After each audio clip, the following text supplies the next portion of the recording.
I can't go, she whispered, her voice cracking as if the words themselves were too heavy to carry. Tears streamed down her face, blurring the reflection of million-dollar lights in the tinted window of her luxury car. Outside, rain hammered the pavement, and inside that car, a woman who had everything was falling apart. Jonah Reyes noticed her because she was crying in a place where people never cried. The gas station sat on the edge of the city, a forgotten stretch of road where truckers stopped for coffee and locals came for cheap fuel. Jonah had just finished a 12-hour shift at his small auto repair shop across the street. Grease still stained his hands, and exhaustion clung to him like a second skin. His 6-year-old daughter, Lily, sat in the passenger seat of his old pickup truck, coloring quietly, waiting for him to finish paying for gas. That's when he heard it. A sob, raw and unfiltered. He looked over and saw her standing beside a sleek black car, one heel broken, mascara running, her phone shaking in her hand. She looked completely lost. Most people would have walked away. Jonah almost did. Life had taught him that getting involved usually came with a price he couldn't afford. Ever since his wife passed away 3 years earlier, Jonah had learned to keep his world small. Work, home, Lily. That was it. But then Lily looked up from her coloring book and asked, "Daddy, why is that lady sad?" That was all it took. Jonah walked over, keeping a respectful distance. "Mom," he said gently, "are you okay?" She shook her head violently. "No, I can't go," she repeated, as if stuck on a broken record. "I can't do this." Her phone slipped from her hand and hit the ground. Jonah picked it up and handed it back to her. He noticed the name on the screen when it lit up with another incoming call.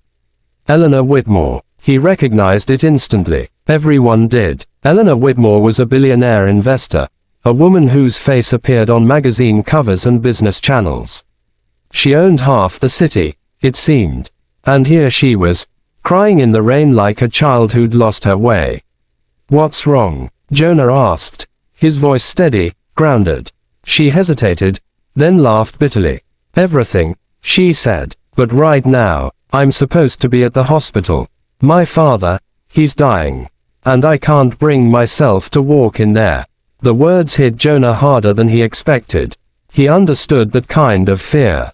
He remembered standing in a hospital hallway years ago, holding Lily's tiny hand while machines beeped around his wife's bed. He remembered wanting to run, wanting to pretend it wasn't real. "You don't have to do it alone," he said quietly. She looked at him then, really looked at him, as if seeing him for the first time. Her eyes were red, but sharp. "Curious. You don't even know me." "No," Jonah said, "but I know that feeling." Another sob escaped her, and suddenly she was covering her face, shoulders shaking. Jonah hesitated only a second before offering his jacket.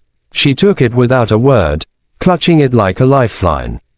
"My car won't start," she said after a moment. "Battery died." Of all days. Jonah glanced at the hood. "I'm a mechanic," he said. "I can take a look." In minutes, he confirmed what she already suspected. Dead battery. He could fix it, but it would take time. Time she didn't have. "Hospital's about 15 minutes from here," Jonah said. "I can drive you." She stared at his old truck, paint chipped, engine humming unevenly. This man didn't look like someone who belonged in her world. And yet, something in his calm presence made her breathe easier. "Okay," she said softly. Lily scooted over to make room. "Hi," she said shyly. Eleanor smiled for the first time that night. A real smile. "Hello," she replied. "What's your name?" "Lily." "That's a beautiful name." The drive was quiet at first, rain streaking across the windshield, the city lights stretching into long reflections. Halfway there, Eleanor broke the silence. "My father and we haven't spoken in years," she admitted. "Everything was about money, control. He built an empire, and I spent my life trying to prove I deserved to run it. Now he's dying, and all I can think is that it's too late." Jonah nodded. "It's never too late to show up," he said.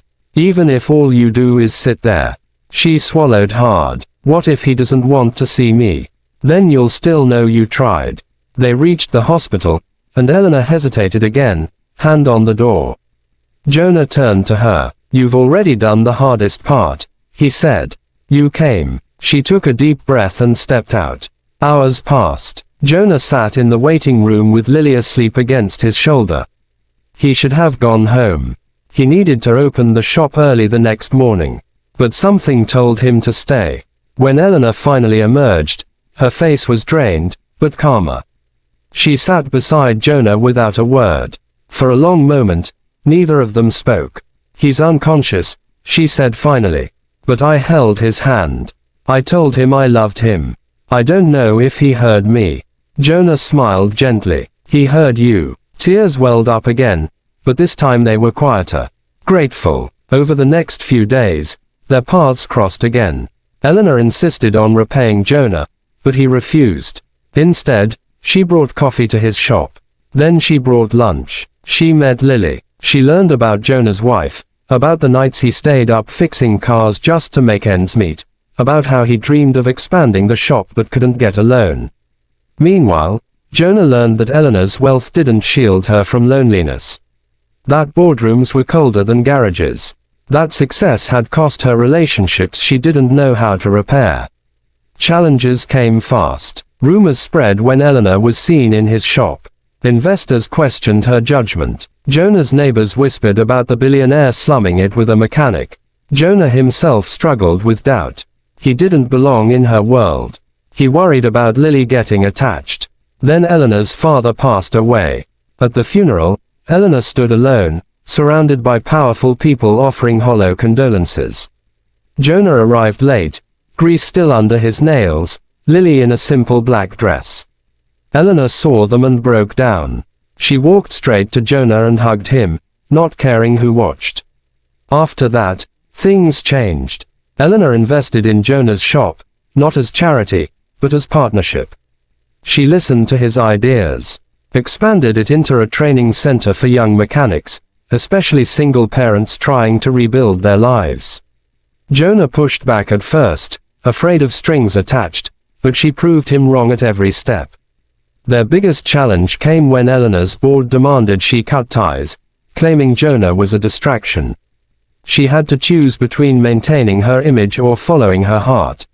She chose Jonah. She stepped down from roles that no longer aligned with who she was becoming. She learned to slow down, to eat dinner at a small kitchen table, to help Lily with homework. Jonah learned to trust again, to let someone share the weight he'd carried alone for so long. One night, months later, they stood outside the same gas station where they'd first met. The rain was gone. The air was calm. I almost didn't stop that night, Jonah admitted. Eleanor smiled. I almost didn't stay. They looked at Lily, laughing, chasing fireflies near the pumps. I'm glad we both did, Eleanor said. Jonah nodded. Me too. Because sometimes, everything changes not when you have it all together, but when you're brave enough to show up broken. And sometimes, the people who save us are the ones who were just passing by, willing to stop, listen, and drive us where we're too afraid to go alone.